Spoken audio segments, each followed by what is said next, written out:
you guys believe that all those clips, those are all from one match?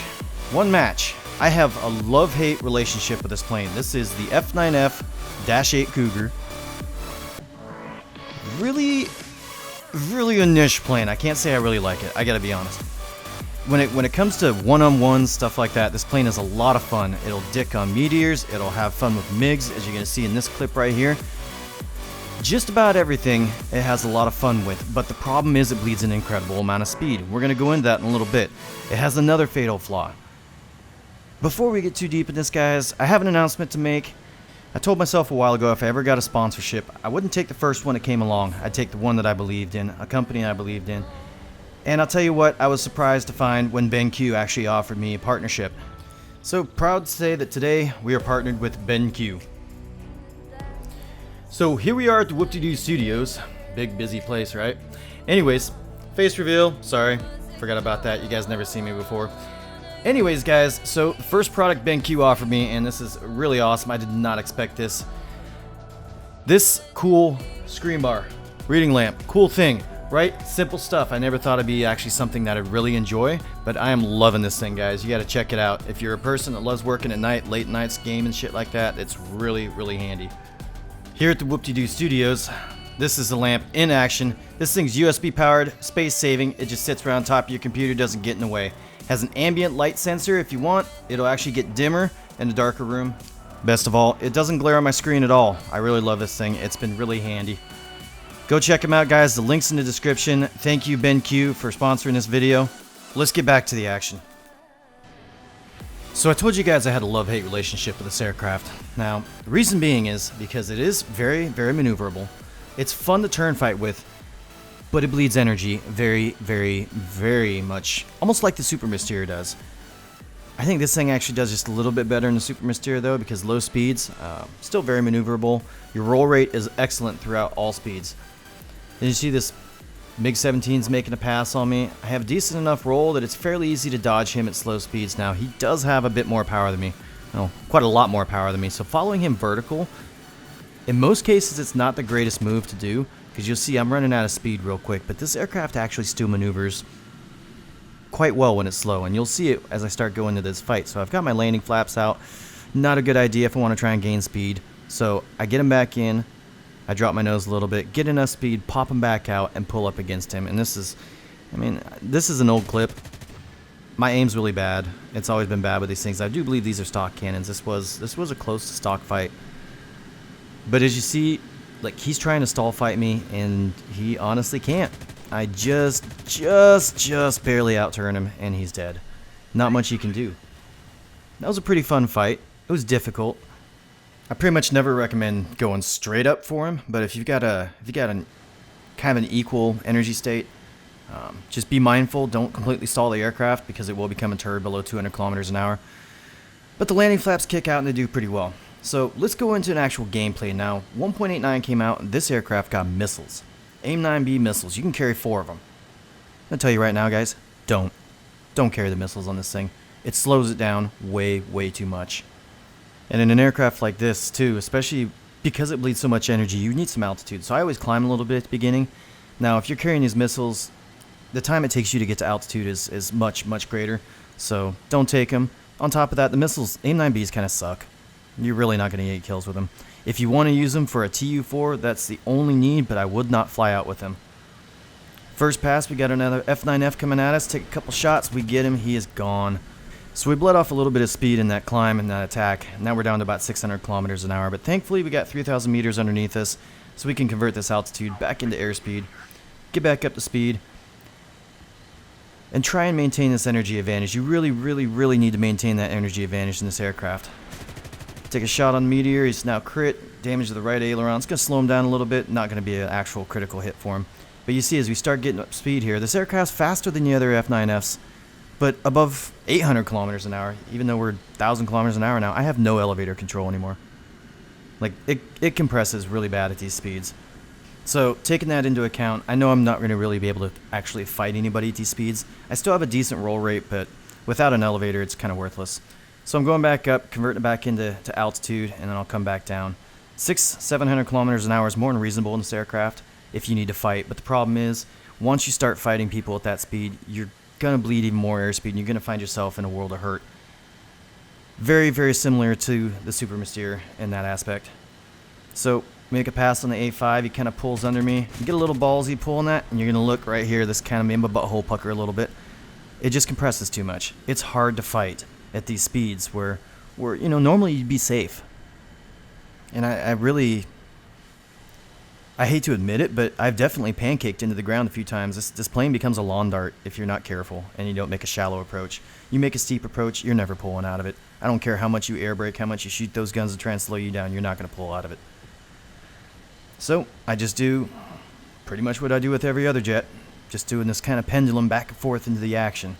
You know, converting that altitude back into airspeed and vice versa. So, we got another A5 coming here. We got one A5 that's really slow, that Air B guy, so I want to take a pass on him as soon as I can get this guy. Dash 40 actually gets that kill, so the other A5 is below me now, but things are looking a little bit better because the numbers are a little bit more in my favor. So I give up a little bit of airspeed, a little bit of energy in this turn, and we come back down behind this guy. F-84B, not really a big danger to me unless I overshoot him and he starts hosing me down. I can outperform this aircraft in pretty much every aspect. But doing it at these speeds, you see the compression's still a little bit of an issue. We get a crit on him, take his wing off, and of course, thanks to Gaijin's new system, that's not a kill, so we have to finish him off a little bit more. But numbers are now in my favor. This match went by pretty quick. We had a squad, and I'll be honest, I don't like flying this plane without a squad because it's not a carry plane. It will never be a carry plane because if you have to take on more than one foe at once, you're probably not going to survive. And that's why I have a love-hate relationship with this plane, because in a one-on-one, I feel pretty confident in this aircraft. I feel confident enough to take on almost any plane in this game. But the minute you get out of that fight, you'll have no speed, and it'll take you forever to get that speed back. So that's what it is. I mean, that's all I can say about this plane. It's a tough plane. It is a very tough plane, and I can't tell you how many matches I've lost in this aircraft. And a lot of it has to do with teams, you know, because you can't always rely on your teams, but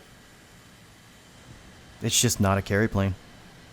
So as I said before, don't take the missiles out on this plane unless you got, say, maybe just a bomber left. TU-4s, this is how you approach them. 1.3 kilometers you can usually lock on with the missiles. Now, if they're the last ones left, go land, J out real quick, and grab a missile and come back at them. 1.3, we fire the missile off. Normally I break off, but I know this guy can't see me in the clouds.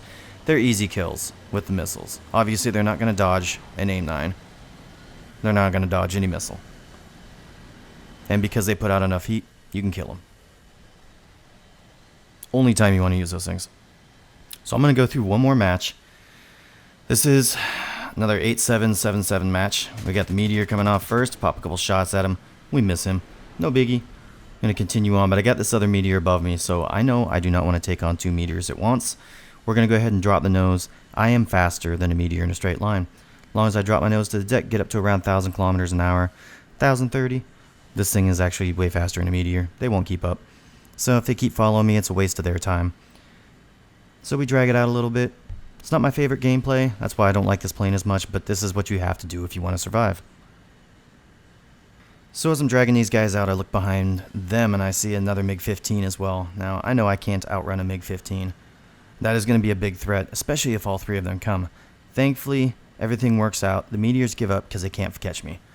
So at this point, I'm going to convert some of this airspeed back into altitude so I can slow down a little bit to where I can actually fight the MiG-15. At these speeds, again, I compress. I'm not going to be able to fight the MiG. He may compress too, but it's just not a good situation. Not exactly sure what he's doing. He kind of pulls off a little bit, gives me enough room to drop in behind him. Of course, wouldn't be War Thunder without guy taking a head on with me. We pop a couple shots and pull off while we can. At this point, I just kind of want to drag it out. I don't really want to fight the guy because I'm really not comfortable. I thought there was another F9F high. But I know I'm not going to outrun him, and I look around me, and his coast still seems clear, so I'm going to go ahead and fight him real quick. So we're going to turn back towards him. Subtle turn. F9F is high, but he's not really paying attention to me. So he's closing quick. I drop the air brake just to dump as much speed as I can, get down to about 700 kilometers an hour. Pop the air brake back in, turn with him. Look at how easy we outturn him. Boom. But I missed. But that's fine. He's already overshot. He could have ran. He should have ran. He didn't run. Get a couple more shots. He's now crit. lost the tail control probably, and he's going to go right into the ground. 1 MiG down. So we cut out some of the boring parts, go forward a little bit, cut out about 30 seconds there so we don't make this video too long. Grab my speed back up to probably about 800 kilometers an hour. I really want to be, but I want to try and catch this MiG off guard. So he's not really paying attention. I'm not sure what he was doing. I know the other 2 meteors below me, they were low and slow, and probably RTB. So we make an approach on this guy. Thought that was going to hit, missed it. Oh well. We get a couple hits now. That's a crit, that's enough. And now we get him lined up. And now he's dead. So these cannons, like I say, the belts, use the air target belts, they work great. When you're spading it, stock belts, I'm really sorry, you're going to get a lot of crits. You're going to have a hard time getting kills, especially with the reward system right now. So, we got Whale the Thug coming at me, blast a few bullets in front of him. Yeah. They work great. And so now we've got 3 kills down. Got a lot of bombers on our team, thankfully. Got a few on mine, so it gives me an opportunity to get a couple more kills. Right now, it's pretty much just myself and this white dude on my team. Anyways, we turn around, we head back into the battle. They still got quite a few planes. So I'm flying along. I didn't see this guy coming. He came up from below, spiked me. Wasn't able to dodge in time. Thankfully, we tanked the shot. We got enough to still pull a little bit, but inevitably, I'm going to die in this. And this is a problem. So I'm trying to take him vertical, I'm trying to stall him out, but if I do succeed in stalling him out, it's not going to work. But thankfully, I keep it because I see the whites coming in. I bait him enough. Thank you, white. You helped me out big time, buddy. I was really crossing my fingers hoping you weren't going to miss. So now we've got a mostly damaged aircraft. In most cases, I would probably go and land, but I knew there was only bombers left. So we went ahead and we dropped our nose. I saw a guy in the distance here a little bit earlier, and so we go after him. It's a B-57. He gets a little salty. I'm not even going to bother with this. We're going to fast forward to me trying to defend myself against an F-84G. Remember, I thought it was just bombers left, but unfortunately it wasn't, and this becomes a problem. So my aircraft's already partially damaged. I got this guy coming in. F-84G, 50 cals. They can spray you all day long. He's going to do that. Try to set up for the dodge, but unfortunately, there goes a flap. I could have used that flap. I really needed that flap. But here's the problem. Look how much energy I'm bleeding now. With this damage, it's already hard enough to accelerate. It's even harder to maintain. So I am a sitting duck now. The plane's tanky, sort of. The tail comes off easy. But I am literally screwed. There is no way I can fight him now. I can only rely on him maybe having bad aim. Otherwise, I'm screwed. So, fast forward another 10-15 seconds, he's coming up after me. I grabbed a little bit of speed, but I don't want to give him any chance to get time on target, so I have to turn. Coming out of this turn, absolutely no speed. Not my favorite move to be doing in the F9F. So I have to make it back to base now. Honestly, for the footage, this is pretty much the end of the game. The F-84G, for some reason, he bails. The Canberra gets popped by the AA.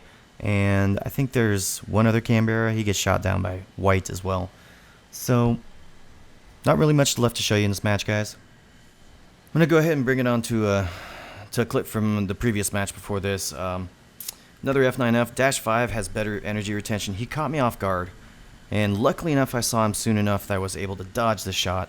But you see real quick that I'm bleeding a lot of speed going vertical at the same time right here. And the landing flaps, while they make me turn a little bit better, they are an incredible amount of drag. So you see, I'm actually not in a good situation. I see myself not being able to clear his guns in that turn. So I bring my flaps back in, I drop my nose, and I get down a little bit. I want to set up for this fight just a little bit better. So I'm grabbing my speed back. I'm just making sure that I can just stay out of his reach. I don't want him to catch me. I don't want to get too close. I want about 1 kilometer, maybe a little bit more if I can get it. And that way it'll give me a chance to set up. And my goal here is I want to dump as much airspeed as I can. So he's accelerating the same as I am. I'm going to dump as much airspeed as I can. So here comes the air brake. I turn. I air brake. I do everything I can to get down to about 700. I see he's going to overshoot. Pull back into him. And now just dodge that last shot and follow him vertical. Get the shot off. Got a hit. He's going to have a hard time dodging now because he's right in front of my guns. A couple more bullets. There's a crit. And he's as good as done. We just got to finish him off.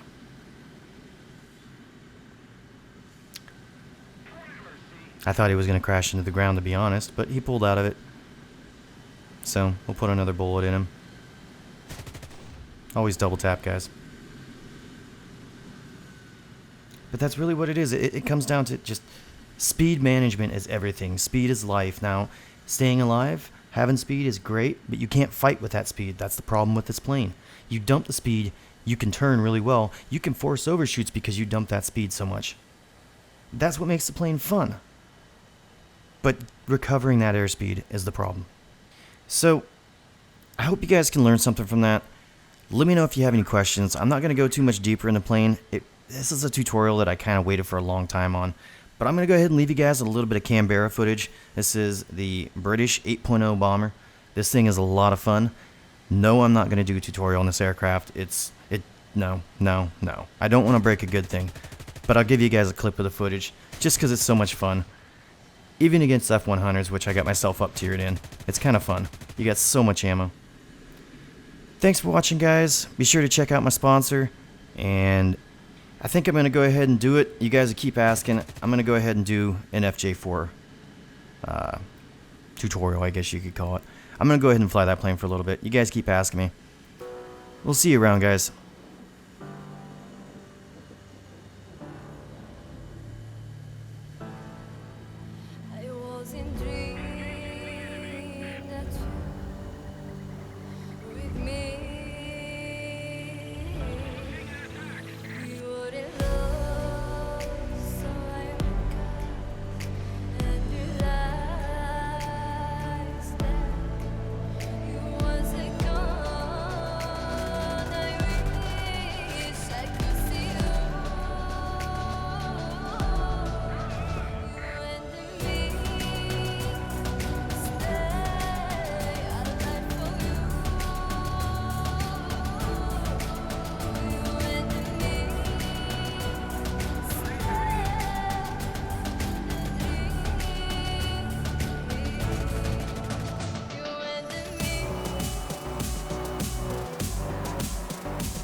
I am alone without you.